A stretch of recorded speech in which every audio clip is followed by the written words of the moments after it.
Hello and welcome to I Know Dino. I'm Garrett. And I'm Sabrina.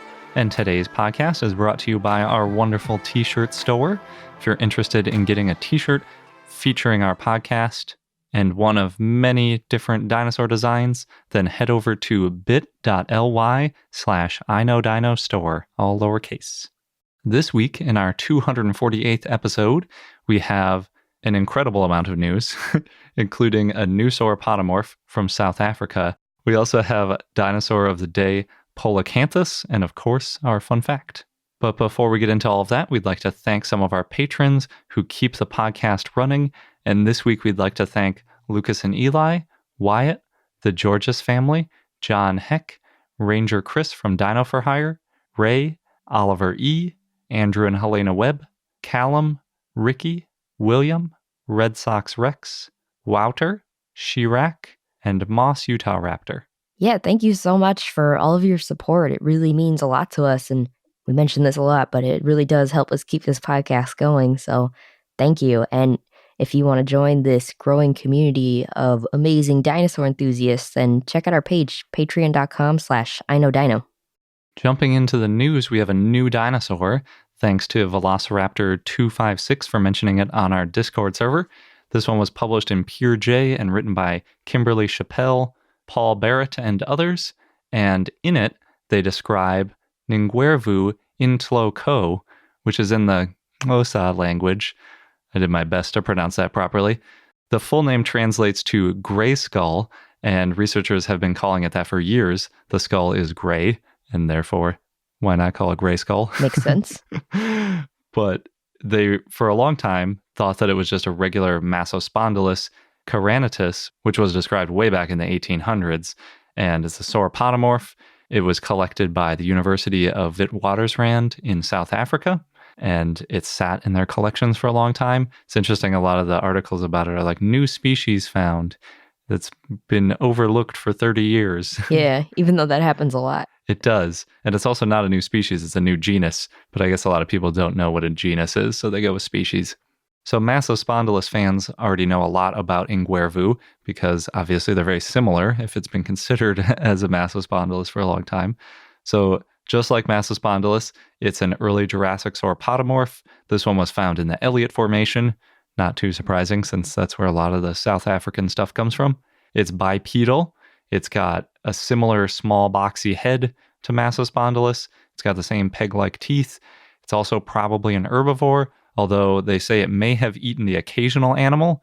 I assume that if that applies to Ngwervu, it probably applies to Massospondylus as well, since they're so similar. Whatever the opportunity is, right? Yeah, for sure. And it's also, in this case, its body is significantly quicker looking than later sauropods. So by looking at it, you'd think like, well, maybe it was just fast enough to catch a couple of things. Like, it doesn't look like a theropod. It's still a lot bulkier around the hips and everything because, it's got to digest the plant matter. But it might have been quick enough for some slow Jurassic things that didn't notice it in time. It also has pretty good claws on its hands, too. And they're definitely hands. There's no question that it was bipedal. They don't look like they would have been very useful as legs. Previously, researchers thought that maybe it was just a different life stage of Massospondylus because it's a little bit smaller and the proportions of it are a little bit different. But since finding the Ngwervu specimen, we've recovered a full growth series of Massospondylus. So we now know exactly what it looks like from hatchling all the way up to adult. There are hundreds of these dinosaurs found and tons of complete skulls as well. So we have a really good idea about Massospondylus. That makes it easy to differentiate. Yeah, exactly. So when you compare Ngwervu to Massospondylus, you notice a few big differences. For one thing, it's about 3 meters or 10 feet long compared with 4 to 6 meters for Massospondylus. So maybe about half the size. It's a lot smaller. The growth rings on the bone are also very close together. So it was either an adult or very close to an adult, which also eliminates the possibility of maybe it was just still growing because we can tell it's an adult. But the main difference between them is that the skull is, quote, much more robust, end quote. Especially some elements of the skull are a lot thicker, so it's like a bulkier head.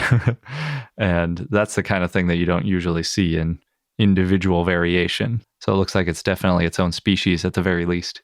The Nguervu holotype includes a complete articulated skull, which is free of any significant breaks or distortion. Wow. Yeah, it's in really great shape. And it's full of matrix, so they just kind of left it as a block, which is probably why I got the nickname for the skull, because the skull looks so great. And in the study, they threw it in their CT scanner because that university has its own CT scanner, so they can just put whatever they want in there. And you can see all of the bones in great detail. They also found a nearly complete body, which is almost completely articulated as well. It has full arms, legs, hands, feet, tons of vertebrae, and everything in between. It's not really missing much at all, although a few bones were eroded or missing from the skeleton just from the preservation process, but it looks like it was buried as the full animal and wasn't scavenged or anything like that. After Nguervu, we now have a total of at least 6 or maybe 7 sauropodomorphs from South Africa, according to Paul Barrett, who apparently is Chappelle's advisor. So the story goes that Chappelle was going through the collections, stumbled upon the skull, and was like, this looks a little different. Let me look into it. Discovered it was its own species and or genus. And then now we have the paper.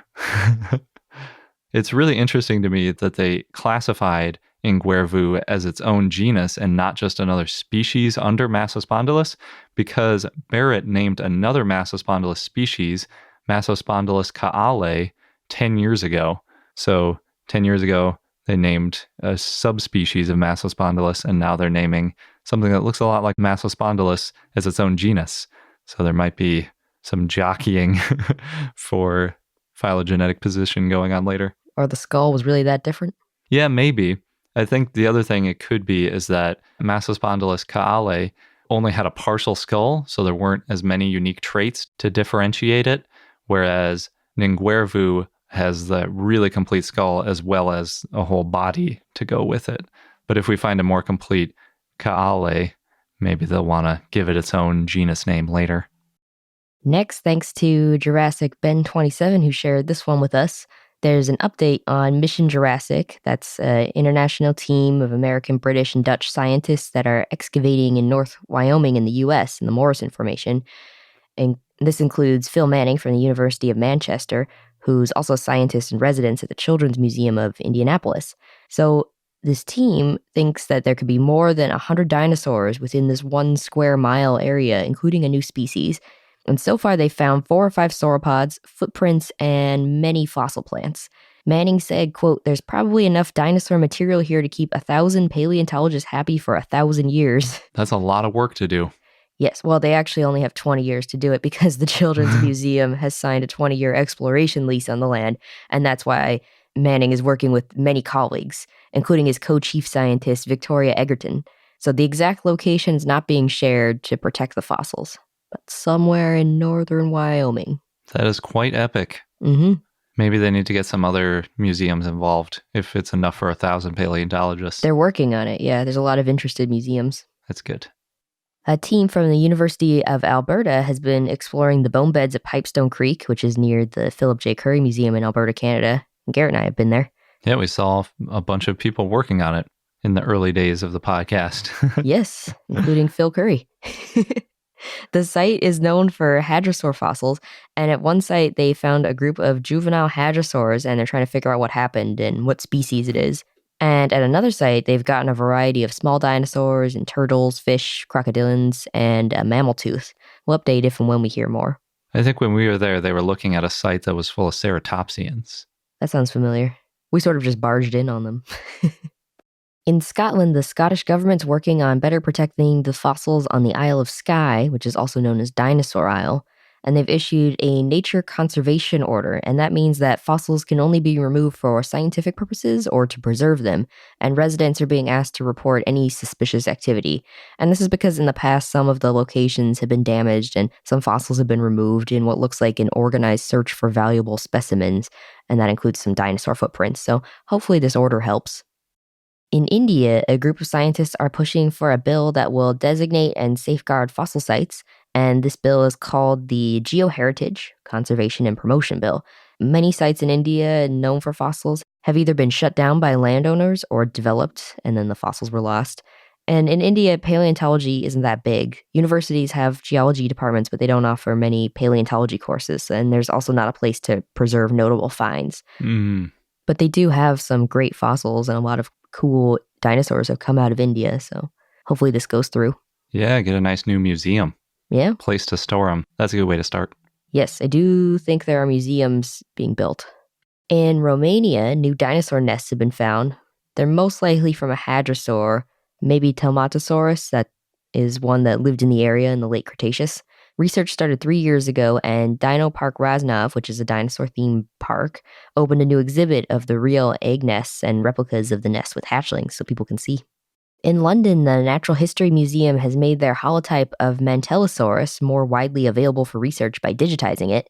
So they used laser and handheld scanners to make 3D models of each bone, and the goal is to make it available to scientists around the world. So this is really good because then you can compare and study the holotype to other fossils and dinosaurs. And Mantellosaurus was discovered in 1914. It was originally thought to be Iguanodon, and this holotype is about 86% complete. It took the team 4 days and 2 nights to scan each piece. And during the day, they did their work in front of the museum visitors and then answered questions. Some of the bones couldn't be removed from the case because they've been permanently installed in the case in the hall. This is the same hall that has the blue whale. And used to have Dippy. Yes, used to have Dippy. And Mantellosaurus was moved there in 2017. And it's kind of off to the side. It's probably good because the dinosaur hall is so jam-packed. But it's really cool because you can walk all the way around it in this glass case. I actually thought about when I see dinosaurs like that you can really get up close and all around. I always think like, could I digitize this using my phone by taking like 100 pictures? I haven't done it yet though. Yeah. It wouldn't be quite as good as what this team did since they took apart the bones. Yeah, not even close. Yeah. Well, they opened the case, took apart the dinosaur, scanned each piece, then put it back together. That's the way to do it. Yeah. So Susanna Maidment and the team will write a paper to re-describe the holotype because they found discrepancies between previous descriptions and then what they've observed just scanning. I'm sure if it was described back in 1914. Mm-hmm. In Ulaanbaatar in Mongolia, the Central Museum of Mongolian Dinosaurs recently opened a new exhibition hall, which is themed Paleozoic era. It took them 8 months to prep and has dinosaurs and animals that are older than dinosaurs on display. And also related to that, 14 exhibits of Mongolian dinosaurs are touring through Mongolia, Japan, and the US. And this started with the Dinosaur Expo 2019 in Tokyo, Japan, at the National Museum of Nature and Science. And it includes dinosaurs like Dinochirus. Unfortunately, I couldn't find much on what's going on when it comes to the US, but maybe we'll hear more when it's here. Yeah, that's cool. It's nice to know that it'll definitely come here. Mm-hmm. In Laurel, Maryland, Dinosaur Park has at least one more open house this summer on September 7th, if you're looking for something to do. Well, they actually have open houses on the first and third Saturdays of the month from noon to 4 p.m. So Dinosaur Park has Acrocanthosaurus and the Maryland state dinosaur, Astrodon johnstoni, which is the largest dinosaur in the eastern U.S. It weighed 50 tons. And local paleontologist and University of Maryland professor, Dr. Peter Krantz, works with the site. He also found a dinosaur track in Maryland, which was the first one reported since 1895. Ooh. Yeah. And this park has a lot of programs to search for fossils. You're not allowed to dig or remove anything you find, but there's a lot of volunteers and a lot of opportunities to learn about what paleontologists do and to find fossils. You got news that Trix the T-Rex is back in Leiden at the updated Naturalist Biodiversity Center in the Netherlands. And Trix has been touring Europe for the past 2 years. I think we mentioned it at some point while the museum was getting renovated. And now she's back starting August 31st. And I found out that the museum nicknamed her Trix after Princess Beatrix. Pretty cool. Everybody wants to see a T-Rex. Yeah. There aren't a lot of original T-Rexes available in Europe, so that's definitely a good one to go see. Yes. This Trix is for kids. Oh, jeez. Couldn't help myself. Dr. Stephen Salisbury from the University of Queensland in Australia and an award-winning French video artist and sculptor Angelica Marcoul are working on a visual arts project called On the Trail of Dinosaurs, which will be coming out next year. There's going to be a video installation and replicas of dinosaur tracks based on the tracks of the Dampier Peninsula near Broome, which is in a really remote area. So the idea is to make them more accessible to a wider audience. And the indigenous people of the area have also a deep cultural connection with these tracks. It sounds like that might be explored in the project as well. So that'd be really cool to see. Yeah. Really quick, couldn't help it. There was a really cute story about a 2-year-old who visited the North Carolina Museum of Natural Sciences, and they have a big sauropod life-size model on display, and it's got a wound on its leg. And this girl gave the leg a hug because she wanted to help the dinosaur feel better. And apparently, she's not the first kid to want to make that dinosaur feel better. In the past, they found Band-Aids on the leg.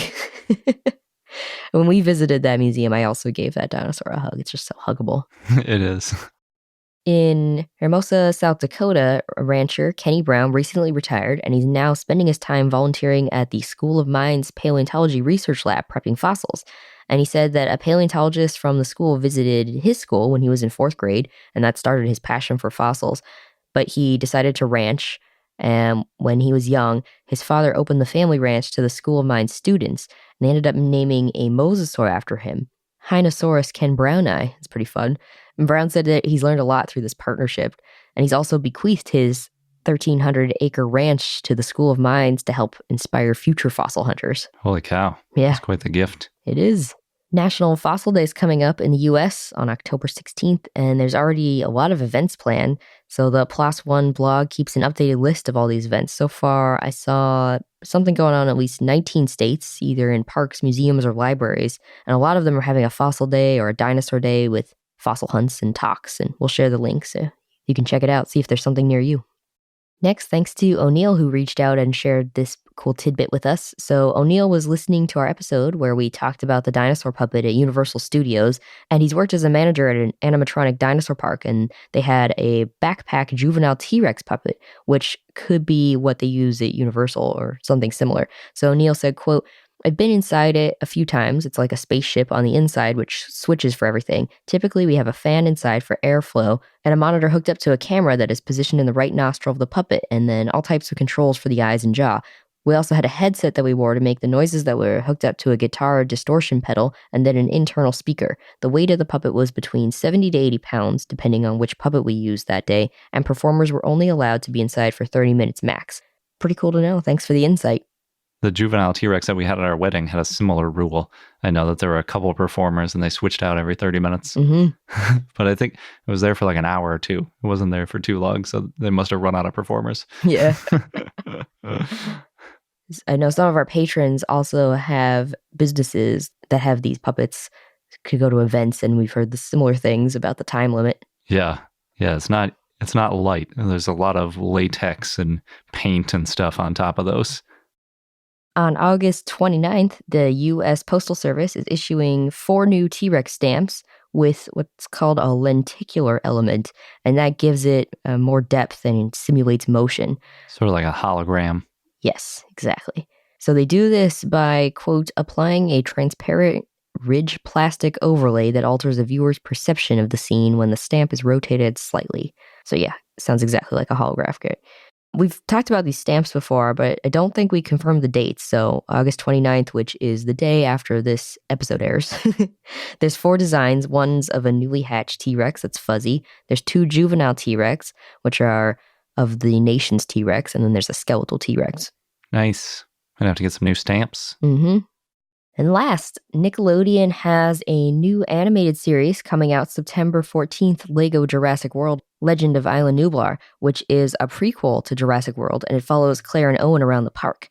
And they have to deal with runaway dinosaurs, park construction, and tropical weather, and that description to me sounds a lot like the Park Builder games. Like somebody was playing that game and thought, it would be cool if we made a kids show about this. Yep. And before we get into our dinosaur of the day, we want to remind you that we have some amazing t-shirts available on our t-shirt store, and they include Allosaurus, Gorgosaurus, Parasaurolophus, headphones on the dinosaurs, at least on some of them, in a wide variety of colors and sizes, and also not just t-shirts. You can get these things printed on all sorts of different things. So if you'd like to get some new dinosaur gear and also support our podcast, then please head over to bit.ly/iknowdinostore. All lowercase. No spaces. And now on to our dinosaur of the day, Polacanthus, which was a request from Marcos, so thanks. Polacanthus was an ankylosaur that lived in the early Cretaceous in what is now England in the Upper Wessex Formation. It was a quadrupedal ornithischian. It's not very well known, especially the skull, but it is estimated to be about 16 feet or 5 meters long, and Gregory Paul estimated it to weigh 2 tons. It had relatively long hind limbs, and the body had armor plates and spikes. Polacanthus also had a large pelvic or sacral shield, which is the bone over the hips. The holotype has 4 rows of larger osteoderms on the side with smaller ossicles. In the late 1800s, John Whitaker Hulk suggested that the tail had 2 rows of osteoderms on each side. Franz Nopsche in 1905 thought that the tail and front of the body had 2 parallel rows of spikes, one on each side. William Blows in 1987 mostly agreed with Nopsche, but said that there were 3 spike types. The type species is Polacanthus foxi, and it was found in 1865 on the Isle of Wight by Reverend William Fox. The genus name means many thorns or many prickles. It's a pretty good description for a lot of ankylosaurs. Many prickles. Oh, yes, true. They're a prickly bunch. So as you can guess, the name refers to the spikes on its armor, and then the species name, of course, refers to fox. Fox at first was going to have his friend Alfred Tennyson name the dinosaur, and Tennyson suggested naming it Euacanthus vectianus, but this wasn't accepted. Fox mentioned the find in a lecture to the British Association, and then he let Richard Owen name it, and he named it Polacanthus foxi. The Illustrated London News printed an anonymous article with Fox's lecture, but there's no corresponding publication by Owen. So some people think that Thomas Huxley named the dinosaur, others think it was Owen, Fox, or even somebody anonymous. The holotype of Polacanthus consists of an incomplete skeleton. This includes vertebrae, sacra, most of the pelvis, most of the left hind leg, ribs, chevrons, ossified tendons, and spikes. Nice. Yeah, pretty good for an incomplete specimen. The early illustrations gave it a generic head because they only knew the back half. John Whitaker Hulk published the first description of the dinosaur in 1881 and said that it had deteriorated over the years. The armor had mostly fallen apart. But then Fox died that same year, and his fossils were acquired by the British Museum of Natural History. And Caleb Barlow reassembled Polacanthus, even though Hulk thought it couldn't be done. So Hulk redescribed Polacanthus in 1887, this time focusing on the armor. And then in 1905, Franz Nopsche described it again and then illustrated the spikes. There may be other possible specimens of Polacanthus. They included 2 found in 1843 by John Edward Lee. More have been referred, and they include parts of the armor or single bones. In 1979, William Blows excavated a second partial skeleton with parts of the skull. Many species have been named, but only one species is considered to be valid now, and that happens a lot with dinosaurs that were named in the 1800s. So other species names include Polacanthus beckelsi, which is now considered to be a junior synonym, Polacanthus marshii, which Blows claimed in 1987 that Hoplitosaurus was Polacanthus marshii, but this has now been rejected. Polacanthus redgwigensis, named by Blows in 1996 after reviewing fossils found in 1985 that were thought to be iguanodon. It's about 30% longer than Polacanthus foxi, but in 2015 Blows named it as a separate genus, Horshamasaurus. There's also Polacanthus ponderosus. Nopsche named it in 1928 based on a left scapula that Gideon Mantell had thought was Hylaeosaurus, as well as a tibia and humerus from another specimen, but it turns out that the tibia and humerus were found on Wight, and they're casts, while the scapula was from Bolney. Oops. It happens. It used to happen a lot more. Walter Coombs renamed Polacanthus foxi to Hylaeosaurus foxi in 1971, but this has also not been accepted. Some people have thought that Polacanthus was the same as Hylaeosaurus armatus, but Blows rejected that in 1987 based on age and anatomical differences. It's tricky without a head. Yes.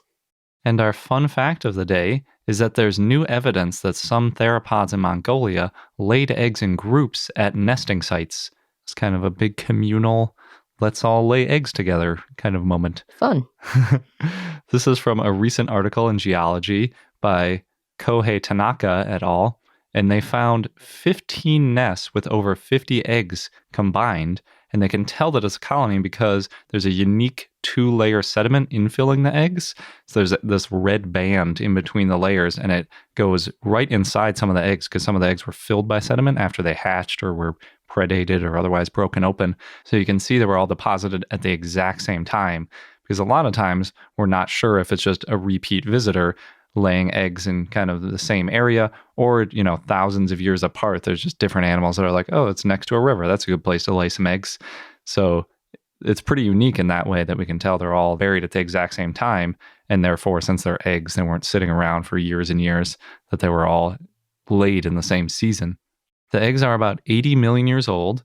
They didn't guess at a genus, unfortunately, but 80 million years ago in Mongolia, we had raptors, oviraptors, tyrannosauroids, and therizinosaurs. So there's a lot of different things that it could have been. They think that the eggs were incubated, although they're unsure if they were incubated by the body of the animal resting on them or if they were buried. It seems like maybe not buried, since they ended up getting this layer of sediment right through the middle, but that's just me talking.